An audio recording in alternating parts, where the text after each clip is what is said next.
If you ever said, I can help them see their potential, or if they just had more support, they would change, then you, my dear, might be operating from that fixer mindset. And it's time we lovingly let that go.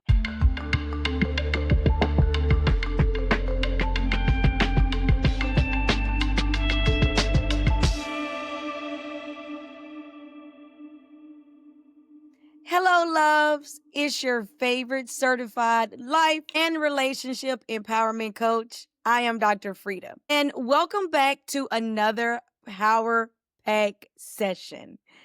Today, we're diving into something that many of us, especially women, but all of us, silently carry in our relationships. And that is the fixer mentality. So we're going to jump right into it. You know, we only have 30 minutes in these power sessions, and I would love to give you some tools and resources to help you towards the end as well if you identify as a fixer. So let's get some definitions going, right? Let's start with the fixer mentality. And if you see a white and black fur ball lurking around, it's Miss Peaches, and she likes to come on the podcast as well. And one moment, Peaches wanted to join us. So let's get back into the definition of the fixer mentality.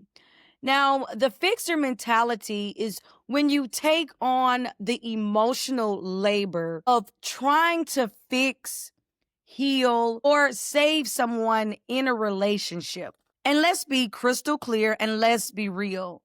It often comes from a place of deep love, compassion, and sometimes trauma.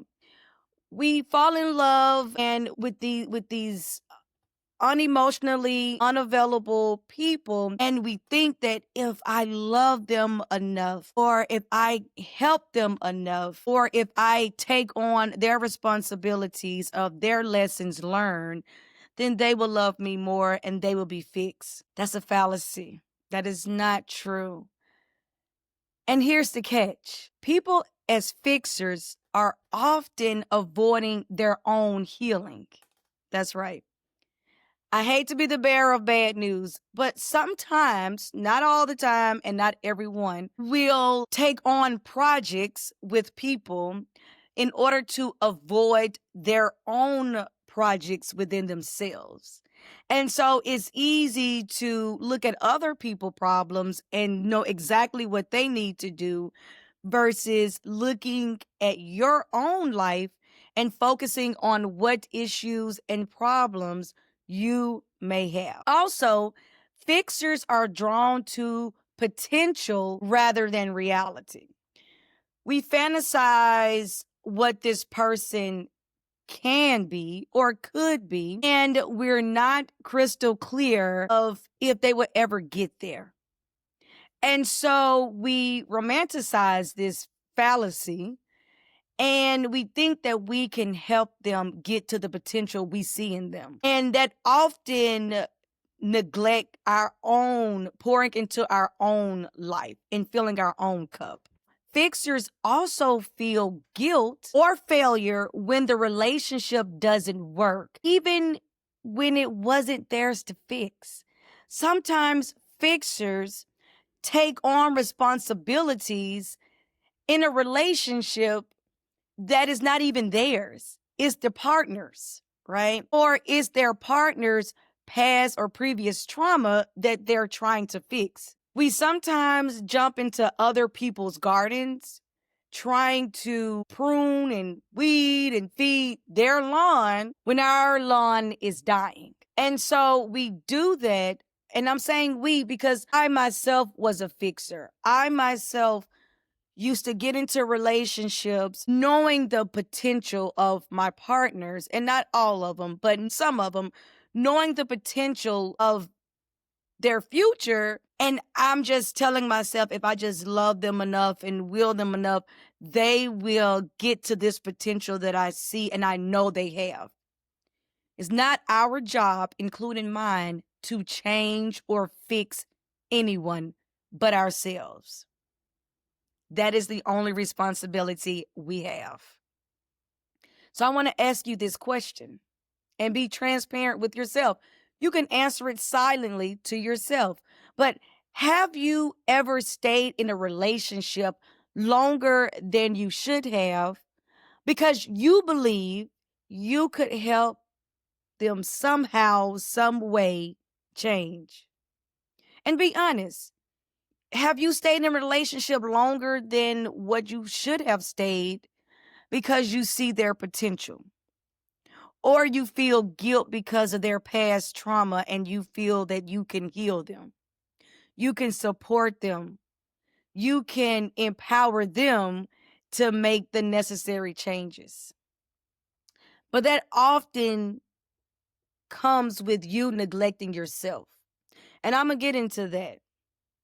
But first, let's go back. Let's take a step back and let's ask ourselves, why do we want to be fixers? What put us in this role to become these fixers? The tendency to fix people or situations or problems often stems from childhood or past traumas.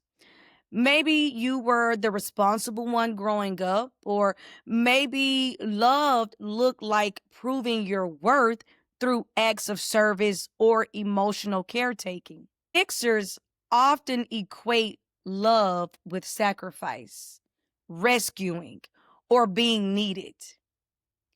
But real love doesn't require that kind of exhaustion.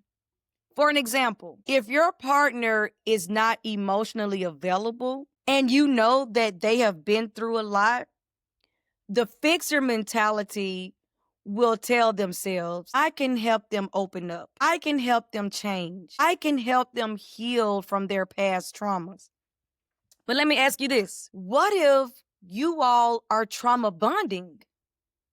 Meaning you have the same trauma as your partner, and so you all have bonded from that. And my question to you is, who is helping who? You go in with the intention of helping them through this trauma or tough time in their life, when you are detracting from yourself and pouring into yourself with the hope that this person, pouring into this person with the hope that they will be healed. Let me ask you this. How would you even know that they are healed, especially if you're trauma bonding? How can you help someone out of a trauma that still triggers you? Another example is maybe your partner or a person that you work with, because it doesn't have to always be romantic. It could be platonic, it could be professional, but maybe they lash out all the time, get upset, get angry. But you know it's because they're hurting and you just need to love them and support them more. Even if you show them more love and more support, what makes you think that they not require more? Meaning you continuously pour out of your cup until it's empty into their cup to make it full when they're not even ready to receive what you're giving them. And I'm not saying when you're in a relationship, you're not to help your partner or your co-worker or your friends. That's not what I'm saying. What I'm saying is when you go from help to fix, help is what I'm doing. I don't change people. When clients come to me, I educate and I empower and I remind them of their own power so they can make the executive decisions in their own life to make the necessary changes. That is it. So I want you to remember, when you are going out and you are putting on this martyr cape that you're going to heal and fix everyone, there's nothing wrong with helping. The problem is fixing and taking on their responsibilities for their own life lessons. You're actually doing a disservice to them when you step into their world, when they supposed to have this lesson that the universe is trying to get them to learn, to grow, to expand, to evolve as a human, when you step in the place of that and you start receiving the lessons learned, then you're learning their lessons. And what's going to happen is the universe is going to continuously send those same lessons to that person in different ways until they learn and grow from it. And I see this a lot with parents as well, where they feel like they have to take on their children's responsibilities and fix them so they won't be hurt. And I get it. I understand. And no, I do not have children of my own. But I understand that when you love someone so deeply that you don't want to see them hurt. But the reality is, by you stepping in and fixing or trying to fix their problems, then you are taking away from the lesson that they need to learn and grow from. So you're really trying to help them, but you are actually hurting them in the process. You have to realize that love is not a rehab center. You are not the therapist. You're not the savior or the band-aid for someone else's wounds.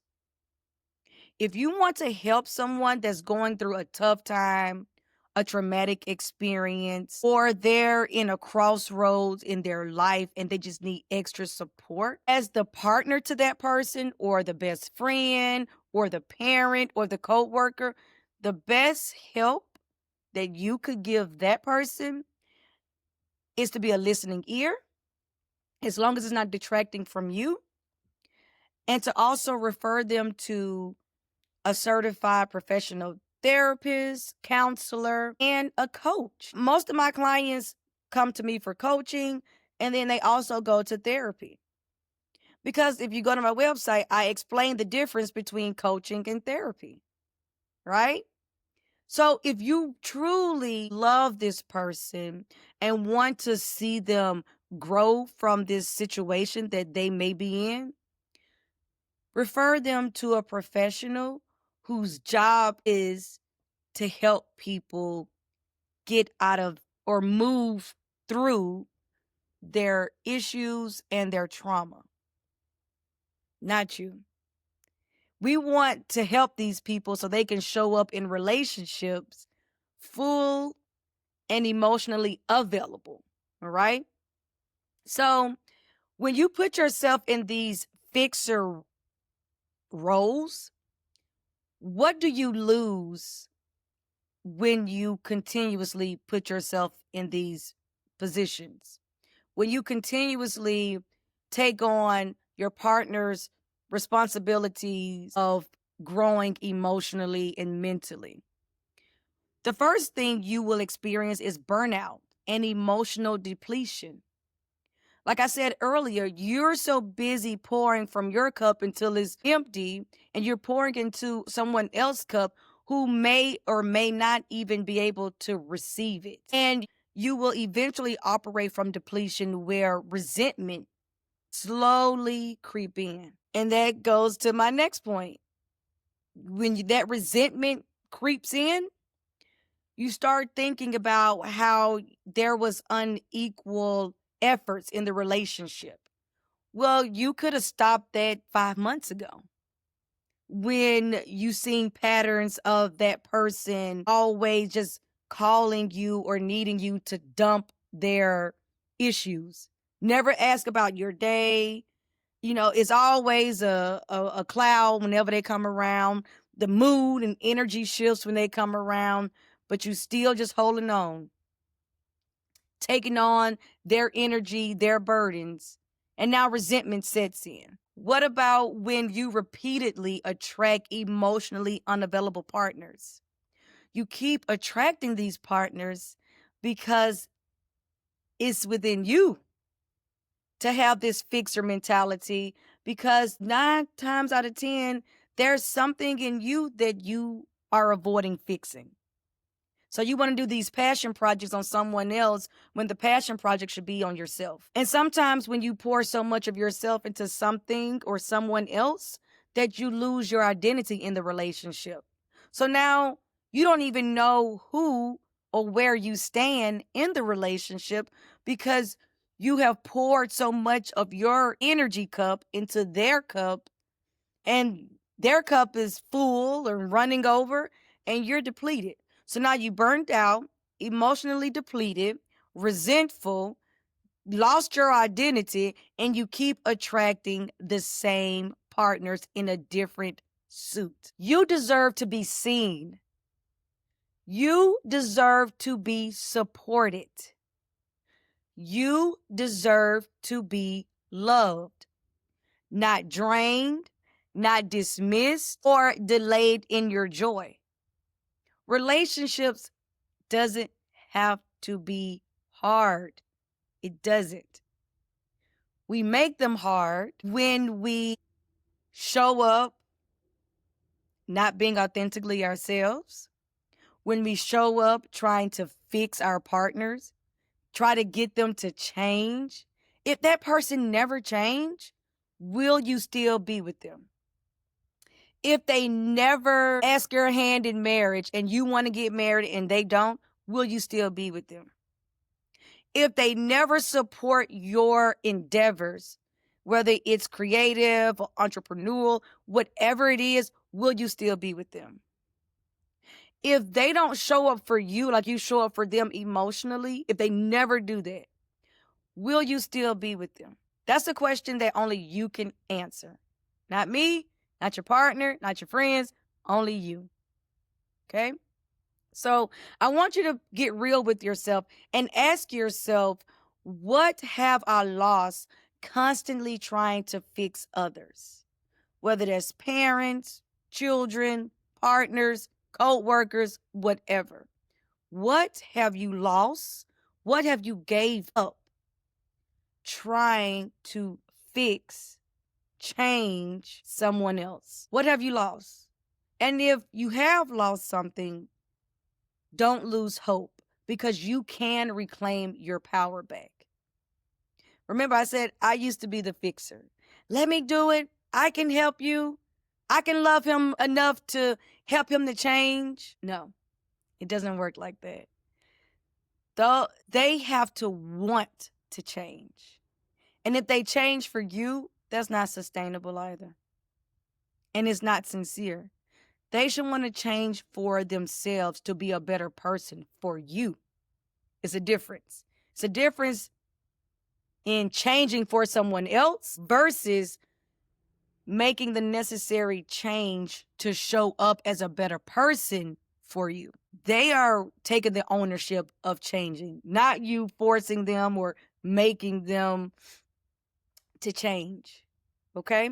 So how do you reclaim your power back? Say you in this situation, you may be in too deep and you want to get out and you want to make sure you never get back in, right? Letting go of that fixer role doesn't mean you have to stop caring. It doesn't mean that. It means you stop over functioning. You release the belief that love must be earned through labor. It does not. So here's how you reclaim your power back. First and foremost, recognize your patterns. Recognize, do I often attract the same type of person in a different suit? Or every time that person has a problem, am I Johnny on the spot and try to fix it versus just being a listener? Or do I insert myself when the person or my partner haven't even asked for help? Notice your patterns because awareness is power in itself. Once you know or once you are aware of what you're doing, then you're able to consciously redirect that behavior. Number 2, rewrite your definition of love. What does love mean to you?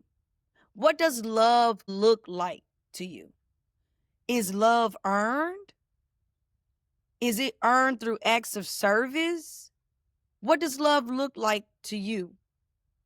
And the way we first learn how to love in a relationship setting is from our formidable years. Our first relationship is with our caretaker. Whether that person was emotionally, physically, financially, mentally, whether they were available in those aspects or not, that's our first form of relationship, right? So you need to ask yourself, what is your definition of love? Because love should feel like peace and not pressure. Love is also a mutual effort. It's not an emotional rescue.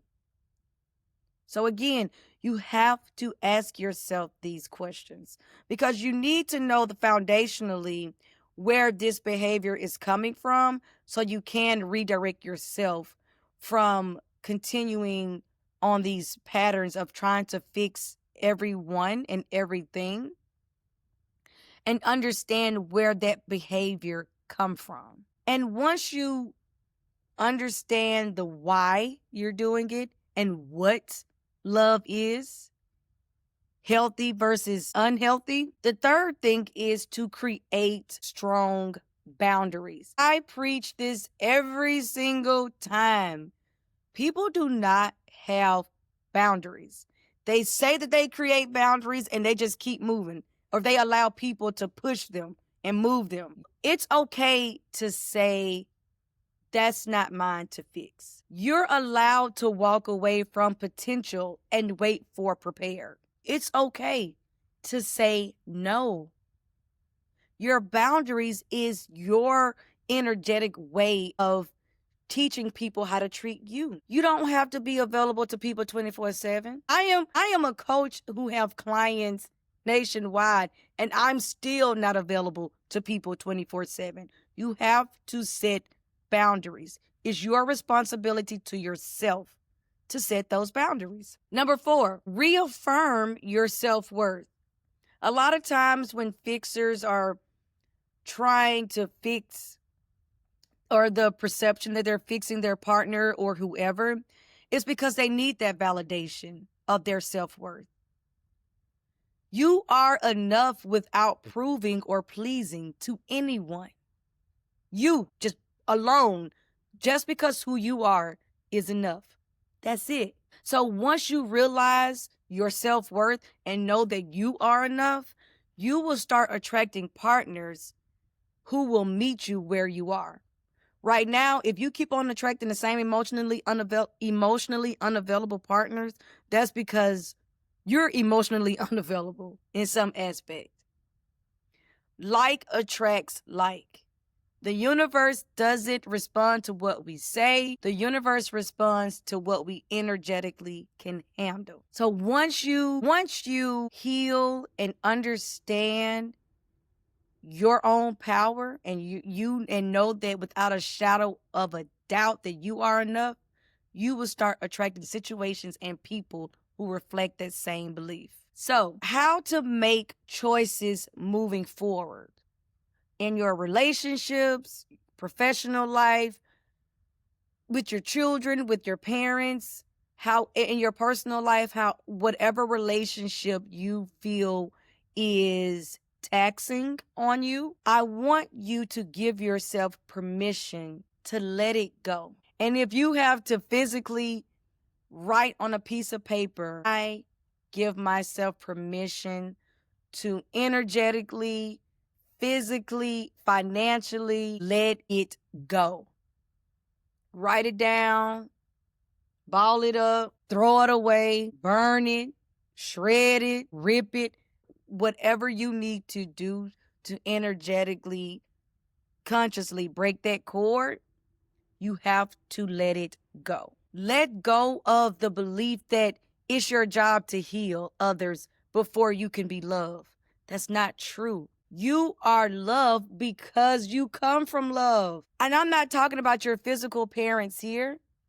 They may be batshit crazy, okay? We don't pick our family, okay? We pick our friends, which is usually closer than our family, right? I'm talking about the creator, whoever you identify as your creator. You came from love You are love. So you don't have to barter and trade. Love is not transactional. You don't have to do a service, fix somebody to receive love. You alone enough is love. Period. Let go of the emotional projects and choose peace. You're not here to fix anyone. You're here to learn your own lessons and grow and evolve as a human. All right? You are here to flow. You are here to build something together with a healthy, emotionally available partner. You're not here to carry it all alone. And I don't care if you're with someone in a relationship. If they're not showing up for you like you showing up for them, you might as well be alone. Because they're not showing up anyway. You're carrying the emotional and mental burden for both of you all. So what's the difference if you alone versus with that person in the first place? I want you to be realistic and transparent with yourself. If you are in a situation where you are a fixer and you just take on this role of having to fix everyone, and help everyone, there's nothing wrong with helping and supporting people. The problem comes in when you take on their emotional labor, their emotional burdens. When you stop pouring into yourself and pouring into others. That's where the problem is, okay? You don't have to jump through hoops to make somebody like you or love you. And if you find yourself doing that, fixing them, taking on their projects, supporting them where it's a detriment to yourself, then that relationship may not be for you, okay? So if this message resonated with you, please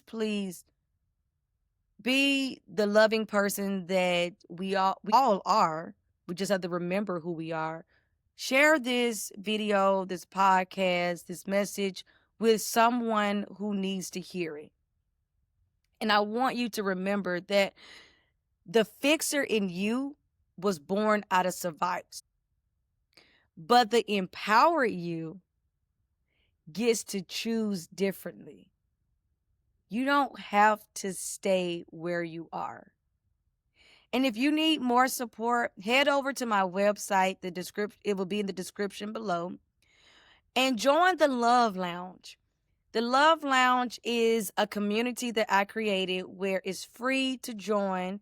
It's a private community, and we support each other in this process called life, okay? Because life is going to happen. But we all need that support to help us through challenging times and also have that support to cheer us on during the great times.